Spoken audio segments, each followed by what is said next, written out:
Buonasera a tutti e ben ritrovati qui a Grisignano per parlare ancora una volta dell'Ottocento veneto, come abbiamo già fatto in altre conferenze in passato.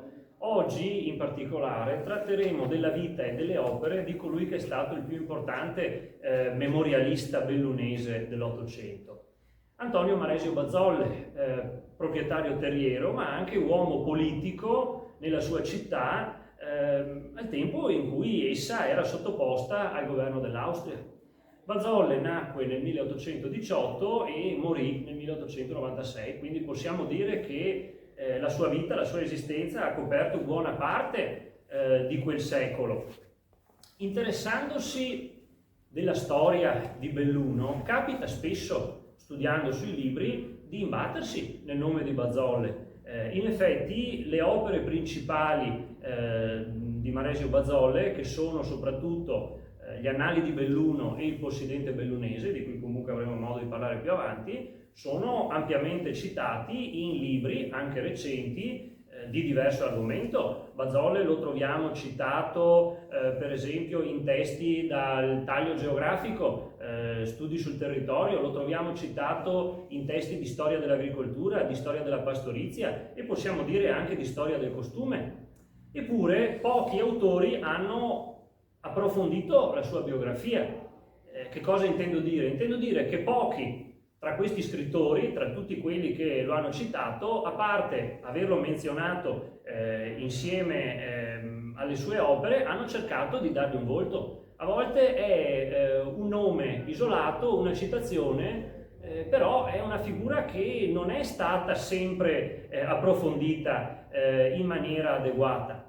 Il mio nuovo libro, Antonio Maresio Bazzolle, Antirisorgimento Veneto, pubblicato dalla casa editrice Club di Autori Indipendenti, peraltro saluto l'editore, cerca di colmare questo vuoto, cerca di dare un volto a questo personaggio. Com'è possibile che il memorialista più importante di Belluno nell'Ottocento sia stato messo da parte, sia stato trascurato in questa maniera? Beh, innanzitutto c'è da dire che Bazzolle si cerca di metterlo da parte già finché è da vivo. Finché è ancora vivo si cerca di dimenticarsi un po' di lui e lui stesso a un certo punto della sua vita possiamo dire che si chiude in se stesso, si ritira completamente a vita privata. Perché Bazzolle è stato dimenticato, si è cercato di dimenticarlo già quando era ancora in vita? Per le sue idee politiche. Perché Bazzolle non è stato soltanto un forte sostenitore di un autonomismo che riguardasse non soltanto il bellunese ma tutta la provincia veneta, non è stato soltanto un federalista ma è stato anche un feroce critico del processo risorgimentale. Lui aveva partecipato alla rivoluzione del 48 ma a un certo punto della sua vita prende le distanze dalla rivoluzione italiana e la critica aspramente. Ecco, è per queste sue posizioni che nella sua epoca non lo si poteva perdonare ed è per questo motivo che è stato presentato spesso sotto una cattiva luce come un uomo affetto da forme di provincialismo acute, un retrogrado, lo si è definito un austriacante, un nostalgico dell'impero d'Austria, cosa che di per sé lui non è stato un legittimista, è stato proprio un sostenitore dell'autonomia. Il suo ideale principale, quello che ha caratterizzato la sua vita, è sempre stato coerentemente quello della difesa delle autonomie locali, di un'autonomia regionale e anche di un'autonomia municipale per la sua città. Per cercare di capire chi è stato Maresio Bazzolle dobbiamo partire necessariamente dalla sua famiglia. I Bazzolle sono stati una famiglia importante nelle vicende bellunesi e nell'Ottocento avevano già consolidato la loro posizione. Il padre di Antonio Bortolo era riuscito ad approdare, potremmo dire, a rango di possidente, di proprietario terriero e segno di un ulteriore progresso, di un ulteriore miglioramento nella condizione economica e sociale della famiglia è stato il matrimonio tra il padre di Antonio, quindi Bortolo, che era un possidente però borghese, e una nobildonna bellunese, Anna Sarmiano. È un fatto significativo che un borghese sposi un'aristocratica, e nel 1818 hanno appunto Antonio che nasce a 3 anni di distanza dalla conclusione del congresso di Vienna, quando il bellunese e il Veneto fanno parte appunto del regno lombardo-veneto, che è inquadrato nell'impero d'Austria. La formazione che Maresio Bazzolle riceve nella sua prima parte ci è ancora oscura, nel senso che non sappiamo qual è diciamo, l'istruzione elementare che lui può avere ricevuto. Probabilmente è stata quella che avevano tutte le persone che avevano delle disponibilità economiche nella sua zona in quell'epoca, quindi probabilmente è stato istruito in casa, e poi dobbiamo anche considerare che comunque nelle parrocchie c'erano delle scuole gestite dai sacerdoti o da dei laici che si mettevano a disposizione proprio per l'istruzione dei bambini. Comunque, nella prima parte della sua vita, quando è proprio un bambino piccolo, viene seguito dalla mamma e dal papà, e sappiamo però che gli viene affidato un insegnante privato, un precettore. È un sacerdote, ma è anche un personaggio molto importante. Stiamo parlando di Carlo Vienna.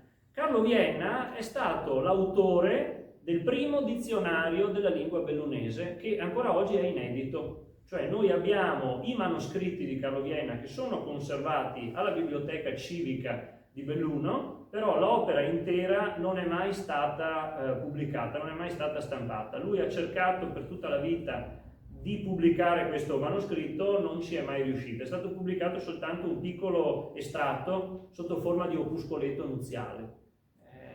È il primo dizionario della lingua bellunese, però purtroppo nella sua epoca non ha avuto fortuna e ancora adesso attende di essere recuperato. Carlo Vienna è un letterato, è un purista, e come molti puristi in quell'epoca nella penisola italica è anche un legittimista. Queste sono le idee politiche che lo caratterizzano. Carlo Vienna era un sostenitore dell'impero d'Austria. Questi aspetti vanno considerati in riferimento all'influenza che questo maestro può aver esercitato sul suo allievo. Probabilmente nella sua formazione Carlo Vienna può avergli parlato degli avvenimenti politici che erano in corso nel continente europeo. Certo, è vero, stiamo parlando di Antonio che era piccolino, però era comune affrontare discorsi seri già con persone molto molto giovani, per cui dobbiamo considerare anche questo, è una possibilità. Sicuramente un aspetto che è entrato nella formazione di questo allievo particolare di Carlo Vienna è l'importanza della difesa dei costumi municipali, della difesa dei patrimoni linguistici locali. Sicuramente da questo autore di un dizionario della lingua bellunese Antonio deve aver tratto un amore forte per il suo territorio e per la storia della sua città. Tant'è che anche Maresio Bazzolle, noi sappiamo che aveva scritto anche lui un dizionario delle parole e delle frasi bellunesi, però ai noi al momento è andato perduto, non sappiamo bene che fine abbia fatto. Comunque Carlo Vienna prepara Maresio Bazzolle, potremmo dire, per gli studi superiori, e poi Bazzolle se lo ritrova come docente nel liceo del seminario che lui ha poi frequentato. La quotidianità dei Bazzolle a un certo punto viene turbata da un lutto, da un grave lutto, che è la morte della madre di Antonio. Lui perde la mamma nel 1836 e il lutto è vissuto in maniera molto pesante soprattutto dai suoi fratelli, da Paolo e Annetta. Il papà a Bortolo rimane da solo quindi nella guida della famiglia, e anche Antonio deve stargli al suo fianco, deve cominciare a essere un riferimento per i suoi fratelli. A un certo punto sembra che Antonio abbia avuto una discussione con suo padre rispetto alla prosecuzione dei suoi studi, però a un certo punto decide in maniera risoluta, lui vuole studiare diritto, giurisprudenza all'Università di Padova. Per cui Maresio Bazzolle si trasferisce per studiare a Padova e qui ha accesso ovviamente a un'ottima formazione, viene formato sulla storia del Sacro Romano Impero e dell'Austria, oltretutto il professore che gli insegna questa disciplina è un legittimista, è Menin, che poi quando Padova entra a far parte del Regno d'Italia ovviamente ha perso la cattedra, ma ne parleremo più avanti. E soprattutto Maresio Bazzoli inizia a interessarsi di quella che noi oggi definiamo geopolitica, inizia a interessarsi dei rapporti tra le potenze sul continente europeo e nel mondo, inizia a occuparsi della questione slava, quindi delle mire espansionistiche dell'impero zarista verso occidente, verso la penisola balcanica, il desiderio, il progetto di unificare le popolazioni slave, oltre che di liberare le popolazioni di religione ortodossa dal dominio ottomano. Studia anche la situazione della decadenza dell'impero ottomano, che era già presentato all'epoca come il malato d'Europa, uno stato decadente il cui futuro era sempre più incerto, e addirittura si interessa anche di quello che succedeva negli altri continenti, si interessa di quello che succede per esempio nel continente americano. A un certo punto dei suoi studi lui decide di spostarsi all'Università di Vienna, quindi di proseguire con gli esami all'Università di Vienna. Ormai ha fatto completamente pace con suo papà, questo lo capiamo dalle lettere che sono conservate alla Biblioteca Civica di Belluno, nel senso che abbiamo anche delle bellissime lettere di suo padre, che è molto orgoglioso del figlio, scrive con un italiano un po' incerto, però è molto contento di questo figlio che si sta formando, sta arrivando a un ottimo livello di istruzione, gli dice: caspita, ormai padroneggi bene il tedesco, ti stai costruendo delle amicizie importanti, riuscirai a fare strada nella vita. Soprattutto dice: caspita, figlio mio, sei riuscito ad affrontare degli esami di giurisprudenza con dei professoroni affrontandoli in tedesco. Dice: caspita, non è da tutti, quindi fatti coraggio, continua con gli esami che a casa siamo tutti contenti di te. Come tutti gli studenti, potremmo dire fuori sede, Maresio Bazzolle tornava anche a casa, non è che restava sempre lì, ogni tanto tornava anche a Belluno, se non che una volta, tornando a casa, riceve la notizia che suo papà è venuto a mancare. Suo padre è morto nel 1841, per cui lo zio gli consegna le carte della famiglia e gli consegna anche le redini del patrimonio familiare. Antonio deve dall'oggi al domani diventare il capo della sua famiglia, per cui deve pensare alla situazione dei suoi fratelli, deve sistemare la sorella, deve sistemare il fratello e deve gestire le terre della sua famiglia, deve diventare un proprietario terriero come lo era stato suo padre, per cui non può tornare a studiare a Vienna, decide di ritornare all'Università di Padova e qui si laurea nel 1843, oltretutto con una discussione molto particolare. Abbiamo la sua tesina all'università, l'archivio storico dell'università, e l'argomento è molto interessante, cioè la questione dei carcerati e della necessità di rieducarli, cioè della necessità di associare alle prigioni degli istituti per la correzione dei detenuti, perché lui è sostenitore del fatto che se un detenuto esce di prigione e non ha la possibilità di reintegrarsi nella vita normale, continuerà a delinquere, per cui lui dice che è molto importante la correzione dei detenuti, si sofferma sui mezzi morali e cita anche degli esperimenti che erano stati fatti nella sua epoca proprio in questo ambito. Lui cita diversi esempi virtuosi, anche per esempio all'interno dell'impero d'Austria c'erano dei tentativi in questo senso di rieducare i detenuti. Allora, questa tesi si inserisce in quello che è un più ampio dibattito di quell'epoca, quella che era la discussione sulla situazione dei carcerati in quell'epoca.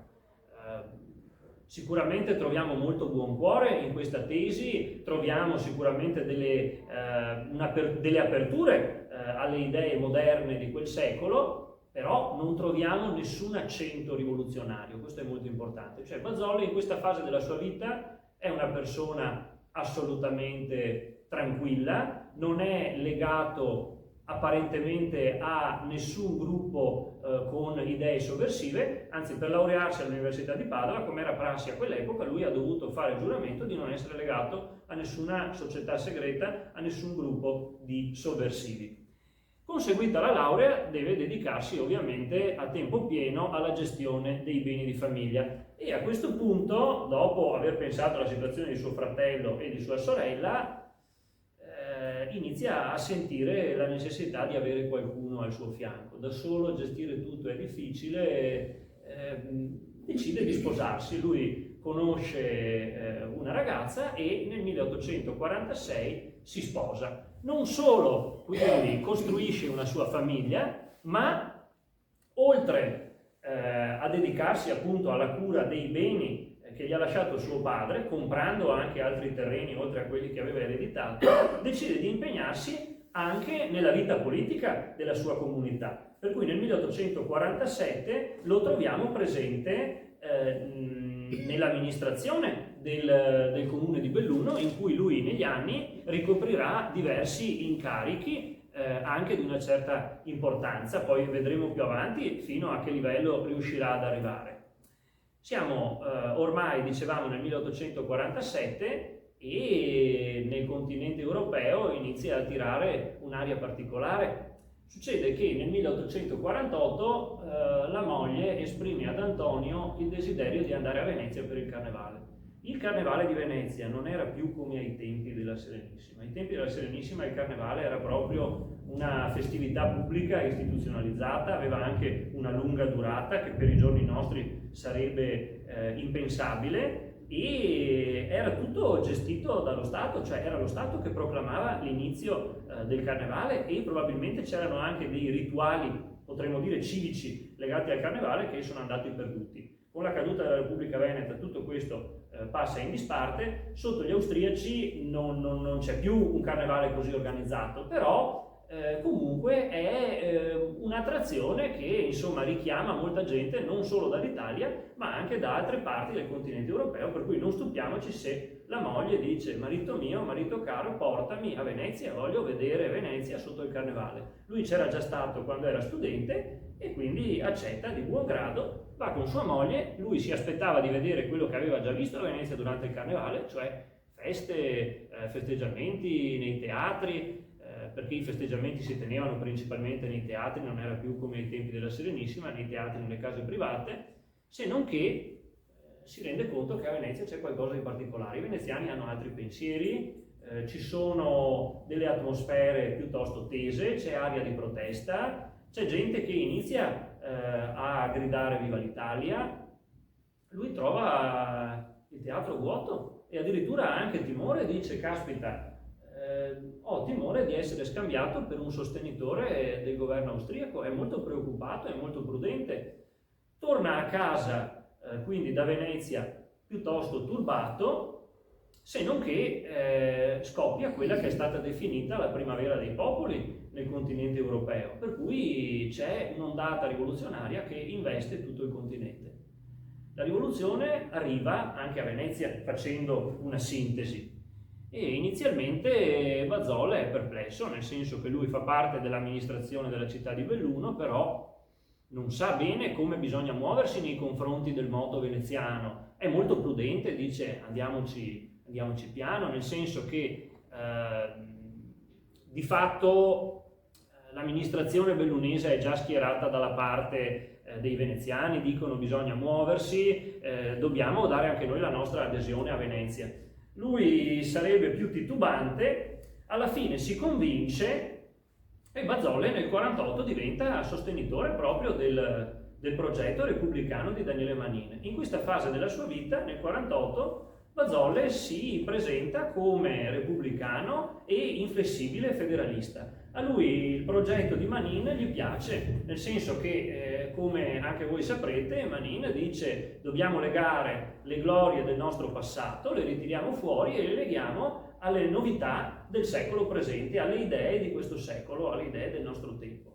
Per cui Manin ha in mente un progetto federalista, una federazione di stati italiani, e in più, insomma, viene restaurato anche il passato della Serenissima. Bazzole rimane fortemente colpito. Lui della Serenissima aveva sentito parlare da suo padre, dai suoi familiari, dalle persone della sua città, e in più l'aveva anche studiata sui libri, e rimane colpito da questo ritorno del leone. Ovviamente lui è una persona istruita, ha studiato all'università, è consapevole che Manin non rivuole la Serenissima. Non si tratta di un ritorno della vecchia repubblica aristocratica, è una repubblica liberale, uno stato borghese democratico che comunque si inquadra in un progetto federalista italiano. Però Bazzole è contento perché anche lui è federalista, è repubblicano, e anche lui è borghese, nel senso che suo padre è un borghese che ha sposato una nobildonna,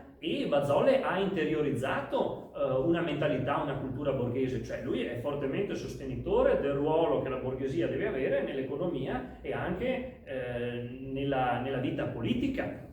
Per cui Bazzole in questo momento è entusiasta, va a Venezia, si fa ospitare da un amico bibliotecario e è sostenitore del governo repubblicano di Daniele Manin, è convinto che per tutta la penisola italica arriverà una svolta positiva.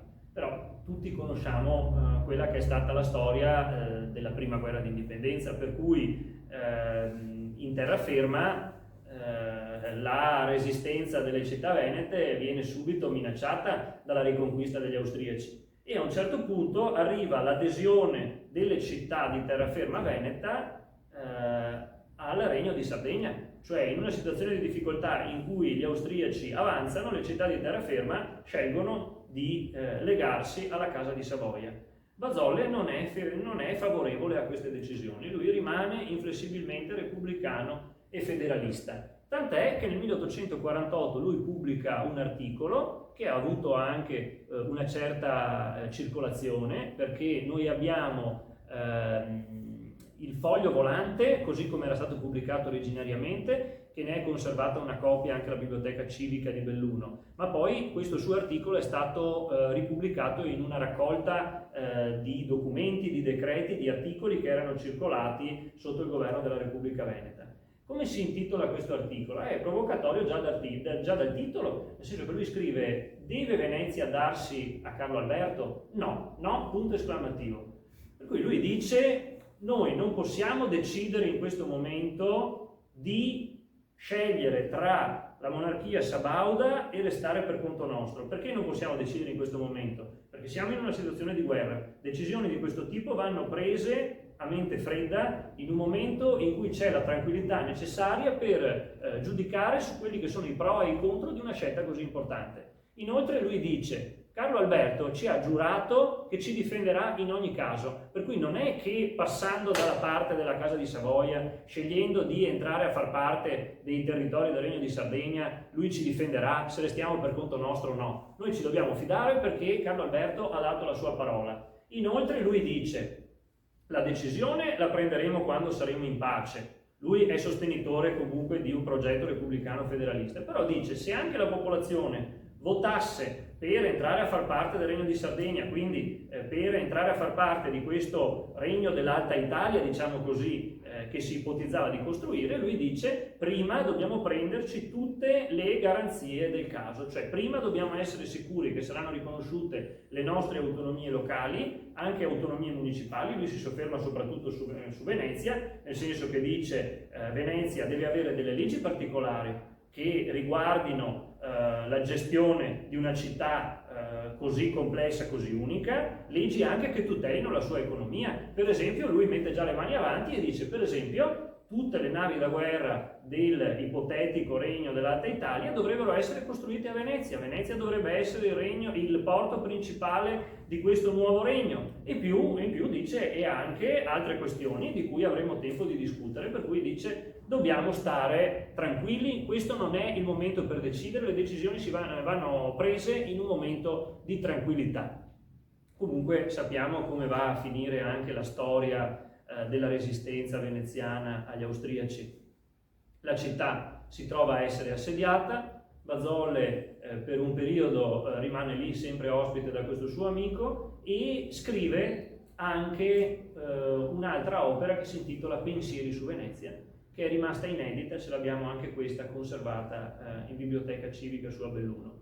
In quest'opera lui usa dei toni ancora più espliciti, nel senso che riflettendo sulla rivoluzione veneziana lui dice: io sono convinto che i popolani veneti non sono insorti perché hanno sentito il grido filosofico viva l'Italia, ma perché hanno sentito il grido più concreto di viva San Marco, che gli ricorda un buon governo del loro passato nemmeno troppo distante a quell'epoca. Per carità, è una posizione anche questa su cui si potrebbe discutere, messa giù così c'è una certa ingenuità, nel senso che il sentimento di ricordo, di memoria di quella che era la Serenissima nel 48 emerge in maniera diversa e contrapposta a seconda delle aree geografiche, delle diverse zone della Venezia, e anche in modo diverso a seconda del ceto sociale.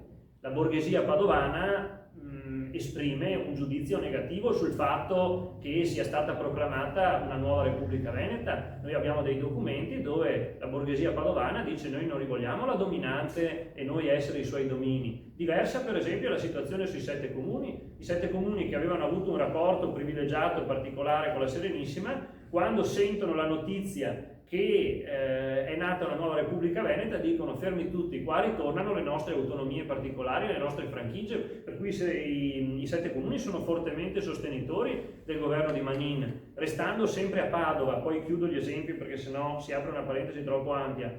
Nella provincia di Padova, a Este, abbiamo la Guardia Civica che è un corpo di volontari cittadini formato nel 48, che quando deve darsi un inno, l'inno della Guardia Civica di Este, cita anche il Leone di San Marco, per cui vedete posizioni diverse a seconda della zona e anche del ceto sociale di appartenenza, ovviamente, delle persone che hanno vissuto quel mutamento, quella rivoluzione. Poi Maresio Bazzolle dice, sempre in questi suoi pensieri su Venezia: le popolazioni che stanno dall'altra parte del mare Adriatico, le popolazioni della costa orientale, gli istriani e i dalmati, non hanno conosciuto l'Italia se non tramite la Serenissima, per cui il nome di Veneta che è stato dato a questa Repubblica, la Repubblica di San Marco, che sarebbe in realtà il nome ufficiale con cui era nata, poi nei documenti la si trova anche come Repubblica Veneta, è questo il nome che serve per fare leva sulle popolazioni istriane e dalmate. Per cui noi non possiamo essere rimproverati di municipalismo, di voler stare per conto nostro. Noi abbiamo agito in buona fede, abbiamo agito secondo quelli che erano i sentimenti sinceri della popolazione. C'è da dire però che Bazzolle ci va giù abbastanza pesante, nel senso che la sua posizione è radicalmente differente da quella di Manin. Manin considerava il federalismo come una misura transitoria, lo considerava come uno strumento, come un mezzo per arrivare poi all'unificazione in un secondo momento. Bazzolle non considera il federalismo un mezzo, lo considera un metodo permanente, cioè lui avrebbe voluto che restasse sempre una forma di governo federalista. E Bazzolle di fatto, quando protesta contro il fatto che Venezia deve fondersi con il Regno di Sardegna, tutta la situazione particolare della fusione a Venezia, lui arriva a dire una cosa sostanzialmente che Manin non si sarebbe mai sognato di dire. Cioè Bazzolle arriva praticamente a dire: non è Venezia che ha bisogno dell'Italia, è l'Italia che ha bisogno di Venezia. Una roba del genere Manin non l'avrebbe mai detta. Per cui effettivamente Bazzolle è portatore di un pensiero municipalista, localista, oltre che federalista. Cioè lui si sente innanzitutto bellunese e poi veneto e poi viene l'Italia, però ci tiene a quella che è la dimensione soprattutto locale. Comunque le cose a Venezia iniziano ad andare molto male, a precipitare, per cui Bazzolle non rimane in città fino alla conclusione terribile dell'assedio nel 1849, se ne torna su a Belluno. A questo punto voi potrete pensare: beh, ma sarà stato ricercato, gli austriaci avranno pensato bene di processarlo, di metterlo in prigione, e invece no, perché potremmo dire che gli austriaci utilizzano una politica che alcuni storici hanno definito perdonismo, cioè di fatto chi non è stato compromesso in maniera irrimediabile con la rivoluzione viene perdonato, per cui contro Bazzolle non viene preso nessun provvedimento, anzi nel 1849 lui diventa il primo podestà borghese di Belluno, e lui ci tiene proprio a sottolineare questo aspetto. Lui lo scrive: io sono il primo podestà non nobile della città di Belluno, e ci tiene molto a questa ascesa sociale della sua famiglia. Quindi restiamo anche perplessi, perché credo che siamo stati tutti un po' educati a scuola a questa vulgata, che è una vulgata del nazionalismo post-risorgimentale, della cattivissima polizia austriaca, degli inflessibili commissari austriaci che vanno a perseguitare chiunque sia sospettato anche soltanto di avere delle idee innovative e che sbattono tutti in qualche prigione lontana. Evidentemente non è propriamente così, nel senso che contro Bazzolle non viene preso nessun provvedimento, però se per esempio andate a leggervi la biografia di un personaggio che ha avuto un ruolo cruciale nel processo risorgimentale in Veneto, stiamo parlando di Alberto Cavalletto, lui è stato perdonato diverse volte, ripetutamente, dal governo austriaco. Cioè effettivamente l'Austria non utilizza quella durezza che ci è stata raccontata. Io non sto negando che anche gli austriaci, insomma, abbiano avuto la mano pesante, indubbiamente, però di fatto un personaggio come Bazzolle, che comunque ha partecipato alla rivoluzione a Venezia, viene perdonato e addirittura può diventare podestà della sua città. Quindi Bazzolle a questo punto affianca, oltre alla questione della gestione dei beni di famiglia, della sua professione di possidente, anche un impegno ancora maggiore nella vita politica della sua città, ma decide anche di coltivare un'altra sua passione nel tempo libero. Bazzolle aveva la passione della scrittura, lui scriveva molto, aveva già scritto una storia del comitato rivoluzionario bellunese del 48, una storia anche molto dettagliata, molto utile per studiare quel frangente della storia di Belluno. Nel 1851 lui inizia a scrivere un grande diario che intitola Gli Annali di Belluno. Gli Annali di Belluno non sono soltanto un diario e una cronaca di quello che succede a Belluno, ma uno sguardo a 360 gradi sulla geopolitica del mondo. Cioè in questo diario, giorno dopo giorno, si alternano delle osservazioni che riguardano la famiglia Bazzolle, avvenimenti cittadini anche di poco conto. Per esempio a Polpette si faceva la sagra della Madonna, lui ci va ogni anno e annota come è andata la sagra, però per esempio parla di quello che succede in Austria, parla di quello che succede nei territori dell'impero ottomano, parla di quello che succede in Germania, di quello che succede in Francia, di quello che succede in Spagna, di quello che succede in Russia, di quello che succede negli Stati Uniti, di quello che succede in Messico. Bazzolle legge tanti giornali e possiamo dire che fa la sua rassegna stampa, si interessa di quello che succede. Alla fine di ogni annata di questo suo diario, che cresce sempre di più, scrive proprio un resoconto di quello che è successo a livello politico nelle diverse zone del mondo. Quindi è un pensatore, potremmo dire, geopolitico, è un uomo che ha questo interesse. Sarebbe anche interessante andare a capire quali giornali lui ha studiato nello specifico per arrivare alle sue conclusioni, quali giornali lui leggesse. Io questo aspetto non l'ho affrontato nel mio libro, però ci sarebbe tutto un lavoro che andrebbe fatto, questo va riconosciuto.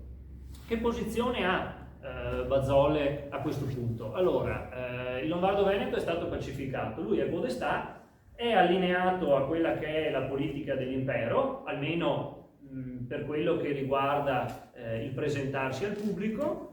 Lui incontra anche il nuovo capo di Stato, l'imperatore Francesco Giuseppe, lo incontra diverse volte, hanno modo anche di parlare di quelle che sarebbero le migliorie da fare alla città di Belluno. Sono degli aspetti molto interessanti anche questi che lui scrive nei suoi annali, però nella vita privata, in questi suoi annali di Belluno, Bazzolle esprime ancora fede in quella che è la causa della rivoluzione italiana. Lui continua a seguire gli avvenimenti rivoluzionari ed è ancora sostenitore potremmo dire, di un progetto unitario italiano. Non si schiera in maniera decisa in difesa di quelli che erano stati i suoi ideali federalisti, guarda con attenzione quello che fanno i Savoia, però continua a seguire gli avvenimenti politici con grande interesse.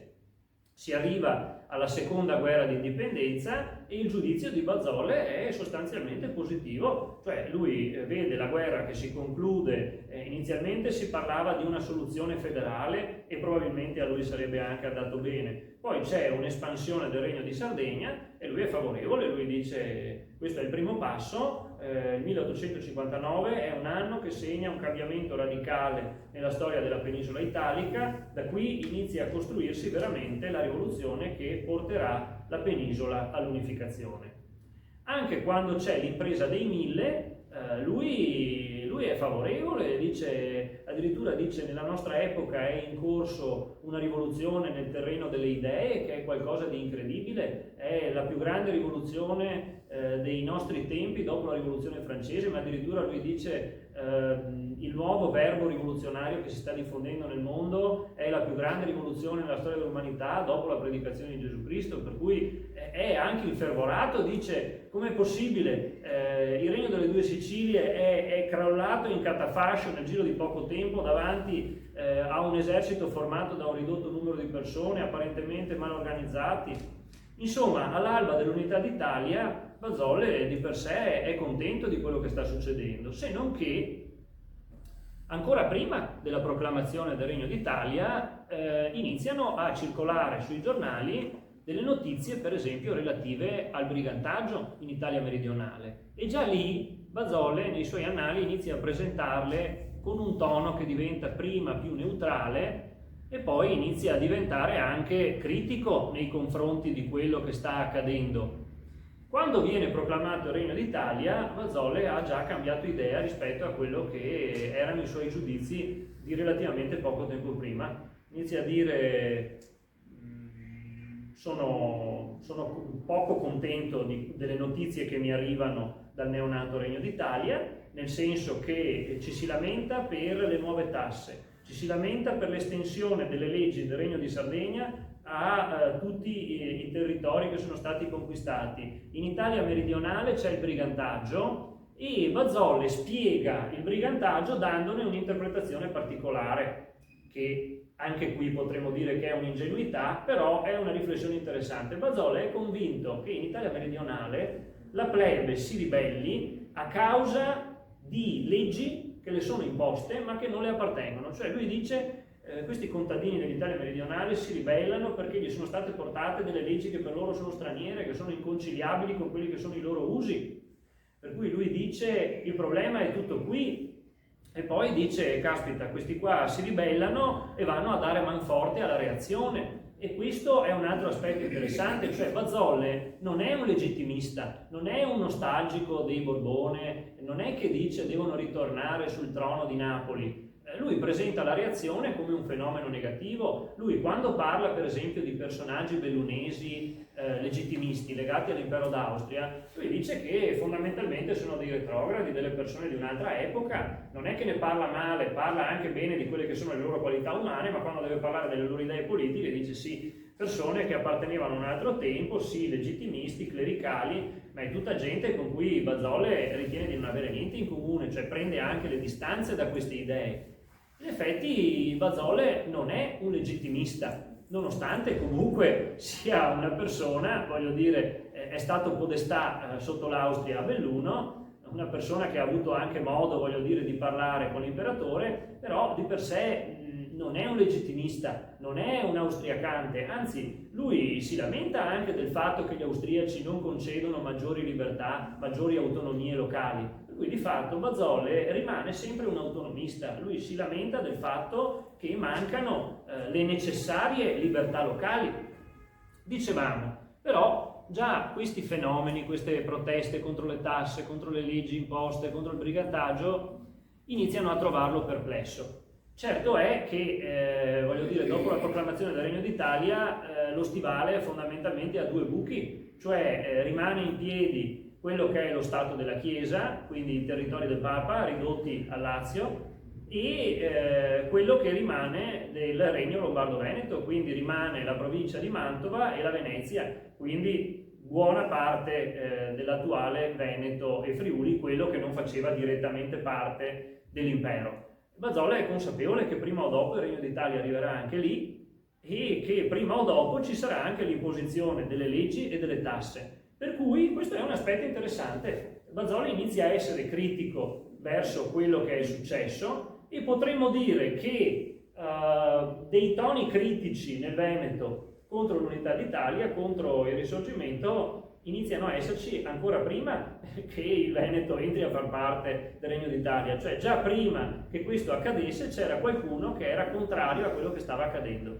E la figura di Bazzola in questo quadro è particolare, nel senso che effettivamente in Veneto c'erano dei legittimisti, cioè c'erano delle persone che erano legate all'impero d'Austria per motivi personali, magari per motivi di lavoro. Tanti funzionari erano dichiaratamente di fede legittimista, quindi fedeli al governo austriaco.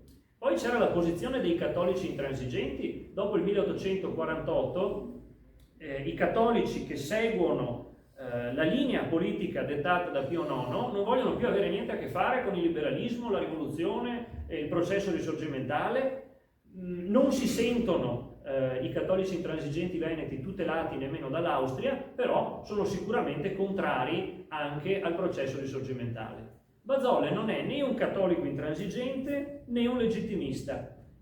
Lui è cattolico, è una persona che va a messa, è credente, però non ha una forma di pensiero, potremmo dire, di cristianesimo politico. Cioè lui distingue fondamentalmente quella che è la sfera della vita politica da quella che è la sfera della vita religiosa e delle credenze religiose. Per cui non è un reazionario, non è un cattolico intransigente, non è un legittimista. Siamo negli anni che vanno tra il 1861 e il 1866. In questo periodo nel Veneto è attivo un gruppo guidato da Alberto Cavalletto, il personaggio che abbiamo citato prima, un padovano, che si chiama Comitato Veneto Segreto. Il Comitato Veneto Segreto doveva preparare il terreno per un'insurrezione che portasse di fatto all'annessione del Veneto al Regno d'Italia. Quindi loro, partendo potremmo dire dalle basi che hanno nel Regno d'Italia, sono diramati nel territorio veneto e friulano e qui agiscono per cercare di suscitare dei moti rivoluzionari. Quindi esposizione dei tricolori, accensione di fuochi di Bengala, bombe alla Orsini che vengono tirate contro le case, per esempio, dei sacerdoti sospettati di essere contrari all'unificazione, che vengono tirate contro le case dei legittimisti. Qualche bombetta, ce lo dice anche Antonio, scoppia anche vicino a casa sua, nel senso che evidentemente si erano resi conto che lui era un personaggio che aveva cambiato un po' le sue idee, che si era irrigidito, che non era più favorevole, possiamo dire, a queste idee liberali, queste idee di unificazione della penisola. Arriva la terza guerra di indipendenza, nel 1866, il Comitato Veneto Segreto, al di là di fare manifestazioni, di creare delle proteste, di far circolare degli opuscoli, di far scoppiare delle bombe, non ha fatto niente di concreto. Insomma, le modalità con cui quello che restava del Lombardo-Veneto è passato al Regno d'Italia le conosciamo. Bazzola non vive questo periodo assolutamente in maniera serena, guarda con forte perplessità quello che succede. Lui vede bande di garibaldini arrivare a Belluno e li descrive fondamentalmente come degli straccioni e degli ubriaconi. Dice: questi sono dei giovinastri che non sanno nemmeno bene loro quello che vogliono, ma non sono nemmeno dei soldati, è della gente che circola così per le nostre città facendo più confusione che altro.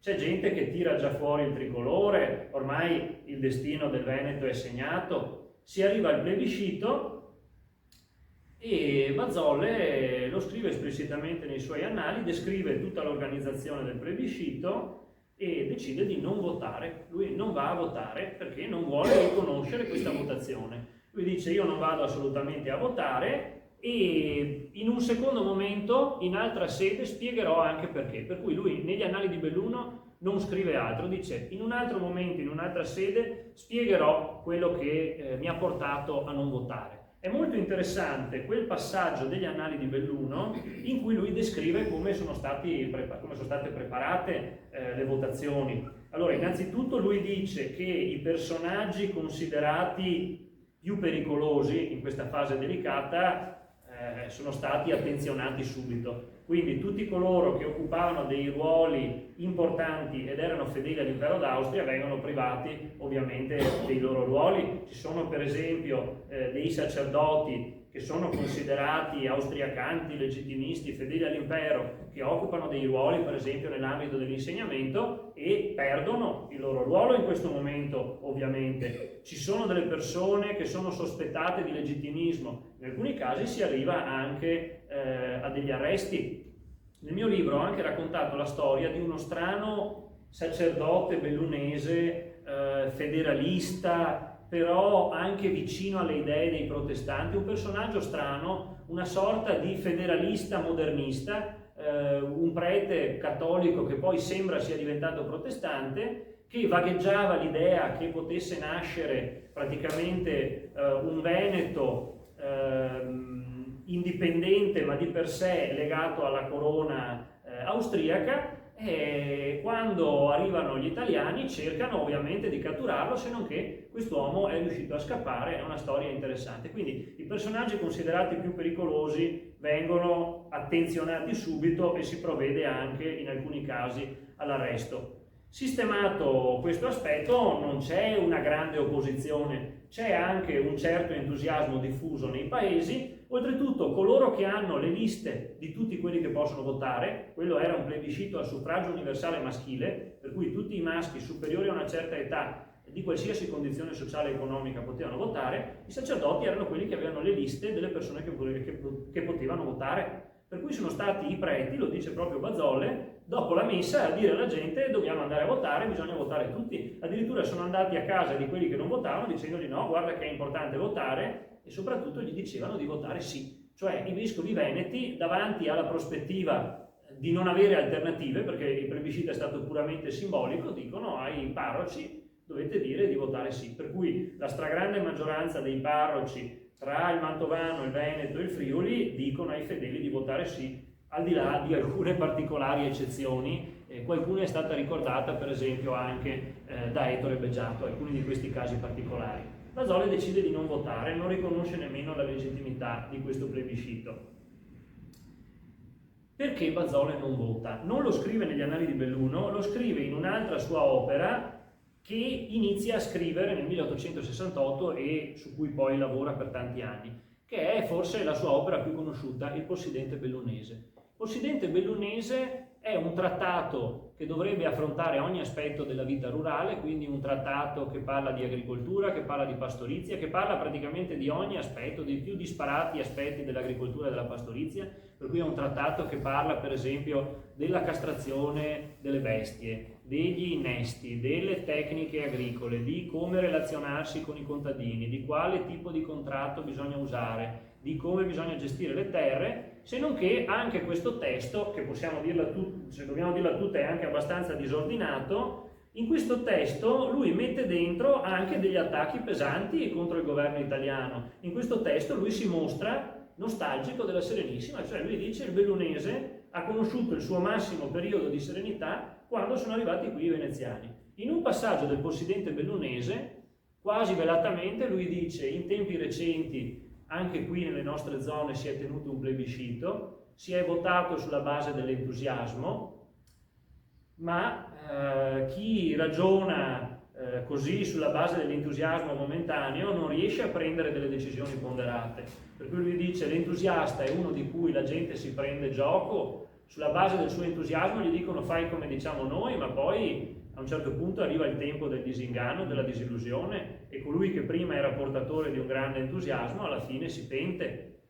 Per cui che cosa sta dicendo Bazzolle? Sta dicendo la stessa cosa che aveva detto nel 1848. Se dobbiamo votare, non dobbiamo farlo in una situazione in cui, per carità, nel 48 era in corso una guerra, nel 66 era appena finita, in una situazione in cui non siamo sereni. Abbiamo bisogno prima di serenità e secondo di garanzie. Noi dobbiamo giudicare in maniera serena su quelli che possono essere i vantaggi e gli svantaggi di un cambiamento politico così radicale e così importante per il nostro territorio.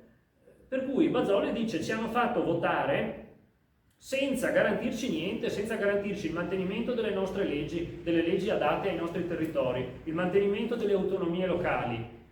Di fatto lui sta dicendo non siamo stati consultati in un momento in cui eravamo pronti a decidere, ci hanno presi praticamente alla sprovvista.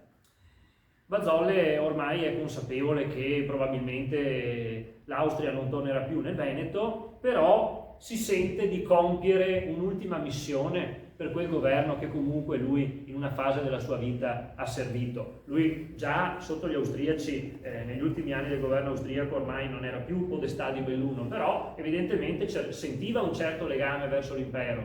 Che cosa fa? Scrive un opuscolo e decide di pubblicarlo con uno pseudonimo. Questo opuscolo si intitola Una voce all'impero d'Austria. È un opuscoletto che lui fa pubblicare a Vienna in italiano segretamente. Lui lo firma come Raimondo Ganaser. In realtà era un anagramma, cioè lui lo voleva firmare come Raimonso Ganaser, perché provate a spostare le lettere e poi vedete che cosa viene fuori. Se non che i tipografi hanno pensato a un refuso, gliel'hanno corretto e è venuto fuori come Raimondo Ganaser. Questo libretto non è un testo sovversivo che voleva incitare le popolazioni venete alla rivolta contro lo Stato italiano, tutt'altro. Sono una serie di consigli per riformare l'impero d'Austria. Lui dice che la chiave per salvare l'impero è il federalismo, per cui la monarchia austriaca deve subire una riforma su base federale, deve ritornare a quello che era prima, cioè un'unione di entità statali legate dalla corona, ma con le loro leggi specifiche, con delle loro autonomie particolari, con delle loro libertà locali. Poi per carità sostiene anche alcune idee legate alla modernità. Lui per esempio sostiene che l'impero deve difendersi con un sistema di leva obbligatoria rigorosa, per cui dice che bisogna organizzare l'esercito sulla base della leva obbligatoria. Poi nel momento in cui qualche anno dopo vedrà gli effetti del reclutamento in Veneto, invece si dimostrerà molto contrario a questo provvedimento, dirà la leva obbligatoria è un disastro, toglie braccia alle campagne, turba la vita delle popolazioni rurali, mette i giovani in contatto con idee cattive, la leva obbligatoria a un certo punto non gli piacerà più. Comunque questo opuscolo ha una circolazione, c'è da dire che nonostante sia stato scritto in italiano è circolato di più in Austria che non in Italia. Viene recensito in Austria, quindi viene recensito in tedesco, non ho trovato recensione in italiano, anche questo è un aspetto molto interessante. In Austria, a differenza di quello che possiamo credere, non c'erano tutti i giornali reazionari, c'erano anche giornali liberali, per cui i giornali reazionari o conservatori dicono è un libretto interessante. I liberali ne dicono in tutti i colori, dicono questo qua è un retrogrado che vuole riportare l'impero d'Austria nel Medioevo. Comunque sia, alla fine un cambiamento nel 1867 nell'impero d'Austria c'è, nel senso che l'impero diventa la duplice monarchia. Diventa impero d'Austria e regno d'Ungheria uniti nella figura dell'imperatore. Propriamente viene chiamato impero austro-ungarico, non sarebbe il nome corretto, comunque diciamo che per capirsi si può continuare ad usare il nome di impero austro-ungarico.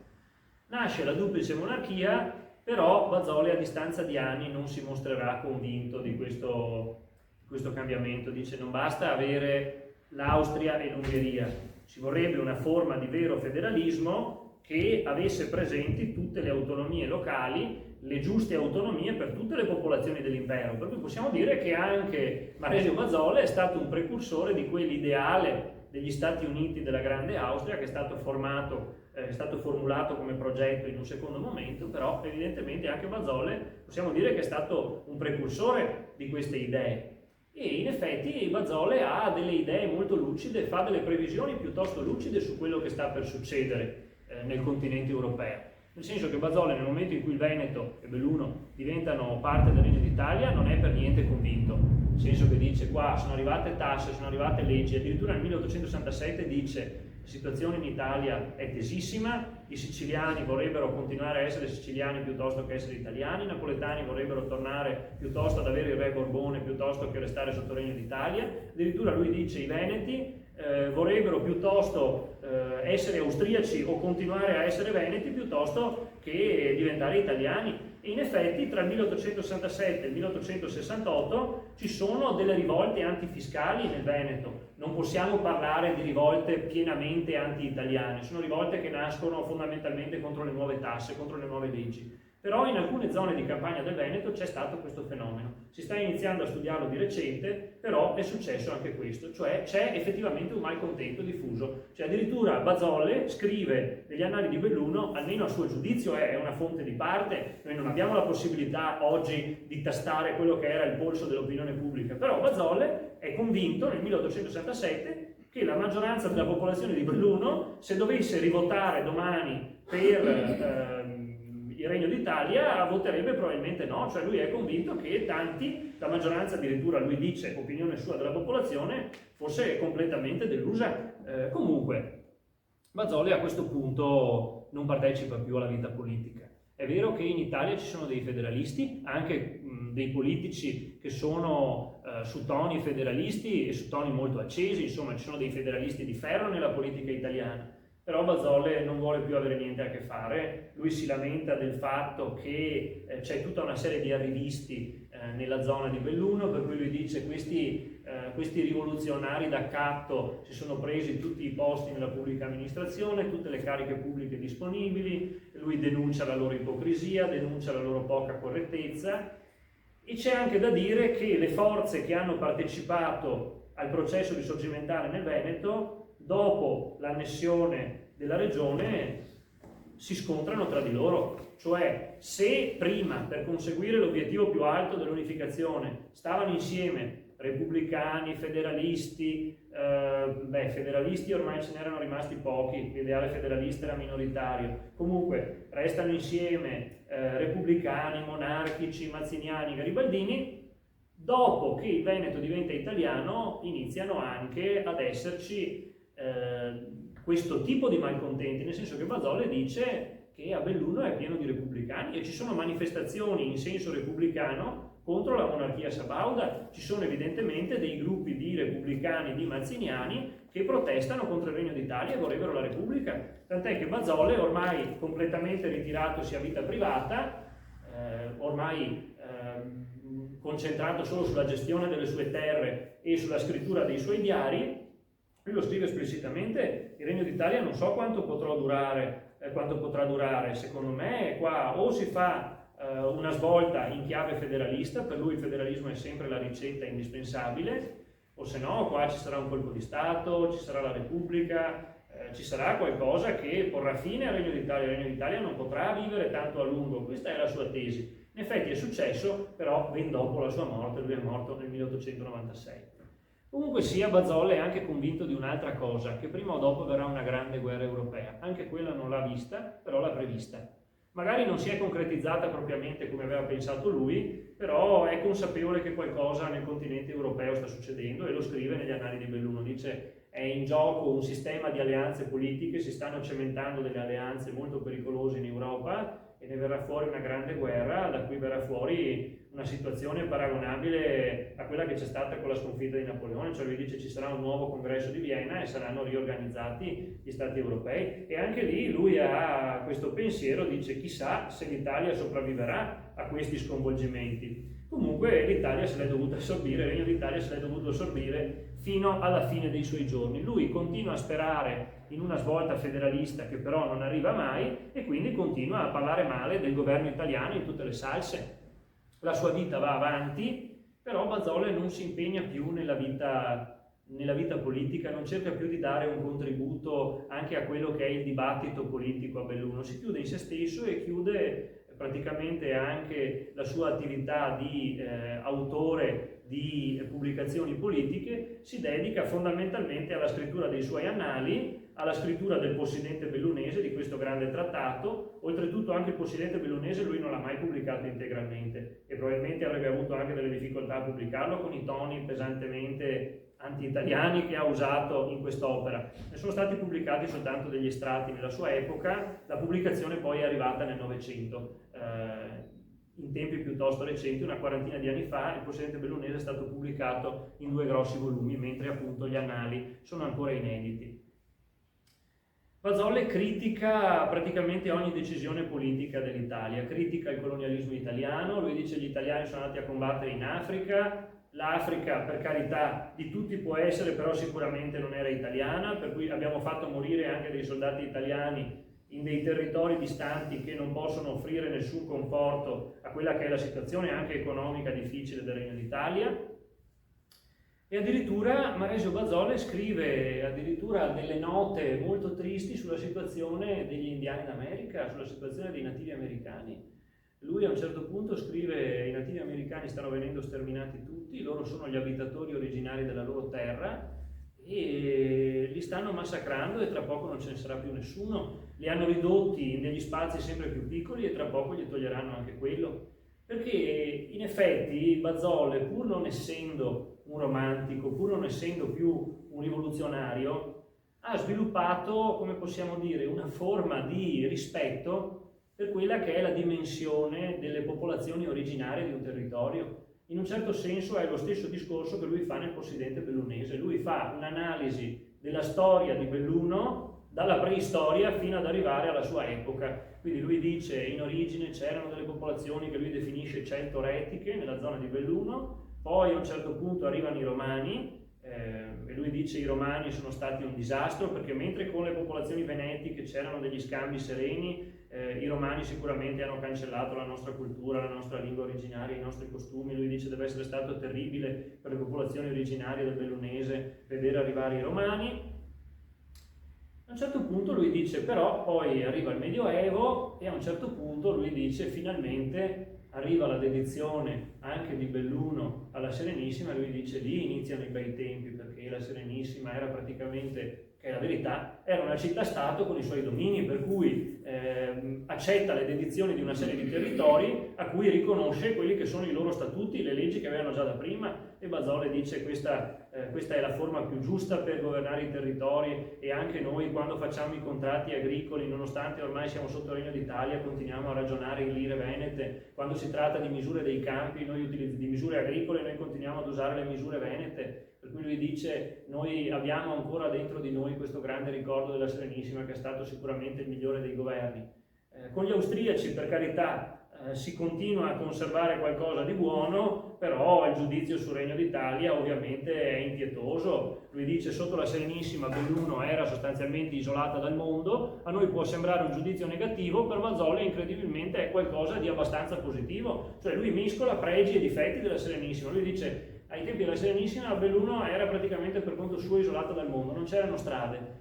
E questo era una cosa positiva, perché da noi non arrivavano forestieri e non c'era la mescolanza con culture straniere, con lingue straniere. A Belluno c'erano poche scuole, meglio, così abbiamo conservato la nostra lingua locale che oggi è minacciata. Lui dice sì, sotto i veneziani noi abbiamo avuto l'influenza del veneziano, cioè il bellunese, lui dice, si è adattato al modello del veneziano, e addirittura lui dice io ho dei ricordi di una nobildonna che mi ha raccontato che quando lei era giovane sotto la Serenissima, per parlare con le signore, per parlare con persone altolocate, bisognava parlare in veneziano, non parlare in bellunese. Però lui dice comunque sotto i veneziani il bellunese stava bene come lingua, adesso invece che sono arrivati gli italiani, lui dice una volta nelle nostre osterie, nei nostri caffè si parlava soltanto di agricoltura e di pastorizia e si parlava in bellunese. Adesso entri in questi caffè, entri in queste osterie e senti tutti che parlano italiano e tutti che parlano di politica, di neri, di rossi, di questioni astruse che una volta i nostri buoni contadini, i nostri buoni pastori non facevano mai.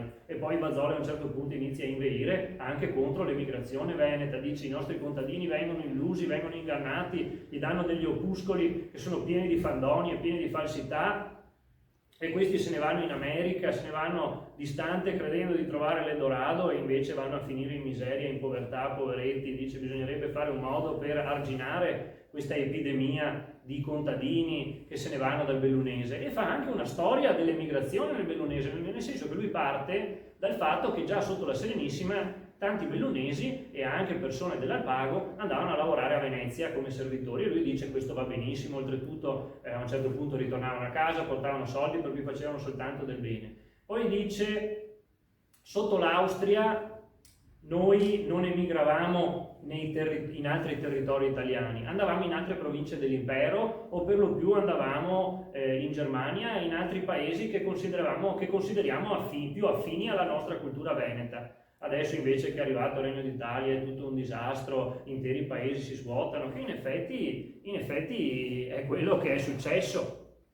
Quindi Bazzolle inizia ad avere una visione sempre più negativa della sua realtà. Da molto tempo lui ha abbandonato completamente le idee liberali, il suo giudizio sulla rivoluzione francese diventa eminentemente negativo, inizia a giudicare molto male le idee della modernità, a esprimere anche dei pensieri pienamente antidemocratici. Però tutti questi pensieri lui li affida a delle opere che lascia inedite, che non ha mai pubblicato, per cui delle opere che lui sa che sarebbero state lette dopo la sua morte. Lui è consapevole, lui si rivolge anche ai futuri lettori, dice: dopo la mia morte voi leggerete questi miei testi, però non ha pensato di farli circolare in vita, non ha pensato di impegnarsi nella vita politica e non ha avuto nemmeno degli allievi, potremmo dire, nel senso che anche suo figlio diventa un liberale conservatore e partecipa, lui sì, alla vita politica bellunese sotto il Regno d'Italia con idee radicalmente diverse da quelle di suo padre, per cui addirittura quando è morto Garibaldi a casa Bazzolle sono stati costretti a esporre il tricolore e Bazzolle è risentito perché lui dice: l'ultima volta che aveva tirato fuori il tricolore era stato per motivi fondamentalmente di conformismo durante il 1866. Dopo lui dice: tricolore non l'ho più esposto. Suo figlio lo ha costretto a esporre il tricolore, per lui è stato pesante anche questo. Poi c'è anche da dire che la vita di Bazzolle nella dimensione familiare è stata segnata da diverse amarezze, nel senso che lui riesce a far fare un buon matrimonio a sua sorella, Annetta, sposa un ottimo partito, tutto bene. Paolo è uno spendaccione, fa degli investimenti che non vanno bene, Antonio si trova a dover pagare i debiti di suo fratello e poi c'è questo figlio scapestrato che avrà anche dei problemi con la giustizia, che ha delle idee politiche completamente differenti da quelle di suo padre. Gli annali di Belluno si concludono 2 anni prima della morte dell'autore, ma già gli ultimi anni diventano sempre più claustrofobici, parla sempre meno del mondo e sempre di più dei suoi acciacchi, dice: ormai non mangio più niente, mangio medicine, un po' di brodo, un po' di vino, un po' di pane, ormai non mi resta tanto da vivere, sia quel che sia. E alla fine arriva anche la sua morte nel 1896 e quindi si conclude, potremmo dire, si conclude la sua parabola su questa terra e inizia anche la messa in disparte definitiva della sua figura e delle sue opere, che sono state scoperte successivamente in un'epoca più recente in cui ormai il nazionalismo italiano si era sgonfiato. Ecco, molti sono gli aspetti interessanti quindi nella figura di Bazzolle, un uomo che apparentemente ha dei cambiamenti anche incoerenti nella sua vita, però io credo che abbia avuto una forte coerenza di fondo, cioè l'ideale sacro che ha sempre contraddistinto il suo pensiero politico è l'autonomismo. Chi gli toccava l'autonomismo, che fossero gli austriaci, che fossero gli italiani, non gli andava bene. Lui ha criticato il Regno d'Italia, ma non è stato un austriacante, nel senso che aveva già criticato anche l'Austria, fondamentalmente quasi per gli stessi motivi, cioè per la questione di una mancanza di effettive autonomie locali, per cui ho voluto intitolare l'incontro di oggi Un autonomista veneto dell'Ottocento. Poi c'è un altro aspetto che emerge in Antonio Maresio Bazzolle, cioè lui fa un percorso che è il contrario di quello che ha fatto la maggioranza della borghesia veneta di quell'epoca. Lui nel 1948 è un fervente sostenitore della rivoluzione, sostiene insomma anche che la creazione di una confederazione italiana possa essere una cosa buona, poi quando c'è l'impresa dei 1000 arriva al massimo livello di allineamento con il pensiero risorgimentale, dice sì, è in atto una rivoluzione radicale. Tutto cambia quando arriva il Regno d'Italia e addirittura lui vede il Regno d'Italia che si accanisce con delle leggi anticlericali, con delle leggi che colpiscono i beni della Chiesa, che colpiscono la religiosità popolare, e lui protesta, si lamenta. Lui non vede riconosciute quelle che sono le feste popolari venete, nel senso che il 25 aprile la festa di San Marco non era celebrata come festività di Stato, per cui lui ogni anno negli annali scrive 25 aprile, festa per i veneti e per i cattolici, ma non per gli italiani, per cui inizia a distinguere i cattolici e i veneti dagli italiani. È una presa di posizione radicalmente differente. Ecco, quindi un personaggio che secondo me va studiato per cercare anche di capire quella che è stata l'evoluzione, evidentemente, di una certa linea di pensiero nell'identità regionale veneta,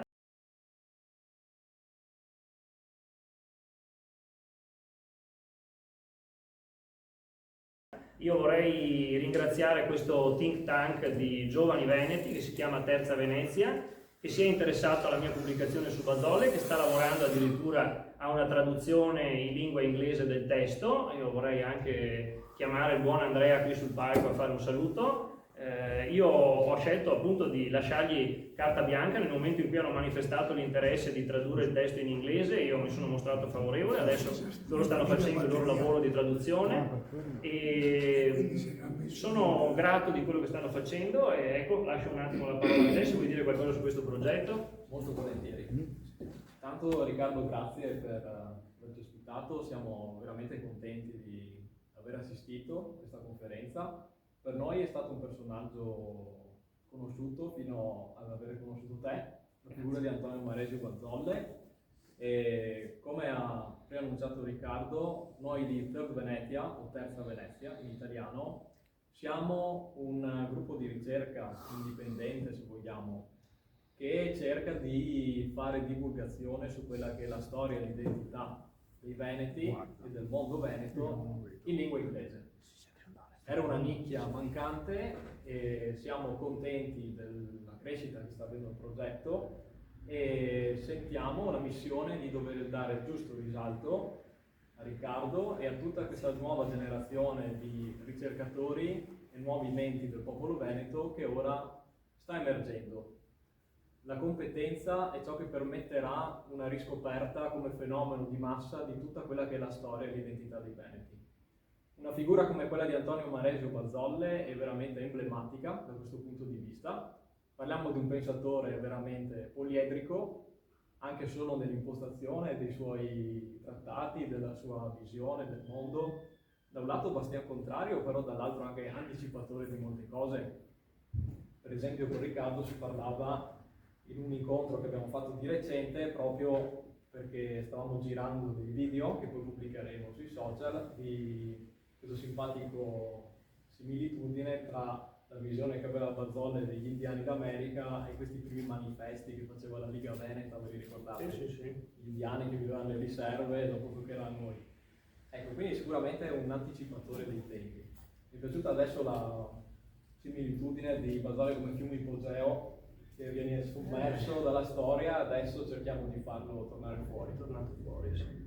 Proprio per questo siamo contenti di aver aiutato nel nostro piccolo, col nostro contributo, nel tradurre in lingua inglese la biografia di Antonio Maresio Bazzolle a cura di Riccardo Pasqualini.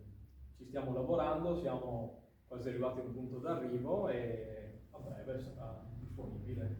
Grazie di cuore e grazie a voi per essere venuti qui questa sera. Grazie a tutti.